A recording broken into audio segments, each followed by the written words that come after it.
जेव्हा तुमचे मूल खूप जास्त आरडाओरडा, रडारड आणि टँट्रम्स थ्रो करत असतं, हट्टीपणा दाखवत असतं, तेव्हा काय करायचं? बरेच पालक ही चूक करतात की ते मुलाला सांगतात, "अरे शांत हो, शांत हो." पण असं शांत हो सांगण्याने मूल शांत होतं का? तर मुळीच नाही. उलट त्याचं रडणं, त्याचं ओरडणं आणि त्याचा हट्टीपणा अधिकच वाढतो. बरं, त्यावेळी त्याला "बघा हे तुझ्यामुळे झालंय, तुझी चूक आहे," असं अजिबात म्हणून गिल्ट देऊ नका. आणि काही नव्याने शिकवायलाही जाऊ नका. कारण की त्यावेळी त्याची मनस्थिती नवीन काहीतरी शिकण्याची आणि समजून घेण्याची तर अजिबातच नसते. मग अशा वेळी काय करायचं? जेव्हा मूल टँट्रम थ्रो करत असेल, तेव्हा आपण शांत राहायचं आणि त्या मुलाला स्वतःला आपोआप शांत होऊ द्यायचं. आणि त्यावेळी त्याची जी डिमांड आहे, त्याचा जो हट्ट आहे, तो मुळीच पुरवायचा नाही. कारण की जर का आपण ही चूक केली, तर त्याला असं वाटेल, की "अरे, असा हट्ट केला तर मला हवी ती गोष्ट मिळते."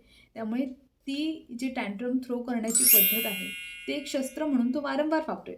तेव्हा शांत राहा आणि त्यांना आपोआप शांत होऊ द्या आणि मूल शांत झाल्यानंतर त्याला समजावून सांगा, की त्याचं कुठे चुकलं आणि त्याने काय करायला हवं होतं.